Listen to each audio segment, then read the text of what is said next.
Hi అండి, నేను మీ Syed Najeeb Ahmed, engineer, SRS builders and contractors, Nellore. ఈ రోజు మనం ఎల్ఆర్ఎస్ అండ్ బిపిఎస్ గురించి కొన్ని విషయాలు తెలుసుకోవాల్సి ఉంది.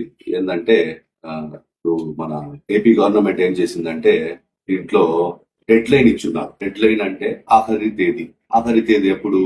ఎల్ఆర్ఎస్ అయితే జనవరి 23, 2026. అదే బిపిఎస్ అయితే 4 నెలలు. ఈ లోపల ఏంటంటే మనం అప్లై చేసుకొని అప్రూవల్ తీసుకోవాలి. 4 నెలలు టైం ఉంది కదా అని చెప్పి మనం లేట్ చేస్తే ఏమవుతుంది? అప్రూవల్ అవ్వదు. అప్రూవల్ అవ్వాలంటే ప్రాసెస్ ఉంటుంది. ఆ ప్రాసెస్ అనేది కొద్దిగా స్లో ఉంటుంది. ఎందుకంటే సర్వర్ అందరూ అప్లై చేస్తూ ఉంటారు. ఆంధ్రప్రదేశ్ మొత్తం సర్వర్ అనేది తీసుకోవడంలో కొద్దిగా డిలే అవుతుంది. అది మనుషుల తప్పు కాదు. ఏంటంటే సిస్టమ్ అనేది తీసుకోవాలంటే కూడా బర్డెన్ ఎక్కువైనప్పుడు సర్వర్ అనేది డౌన్ అవుతుంది. ఒకసారి స్లో అయిపోతుంది, ఒకసారి అవ్వదు కూడా. మనం ఏం చేయాలి?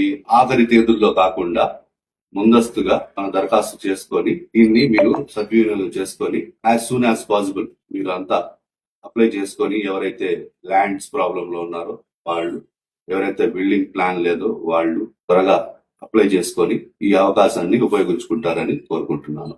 Thank you.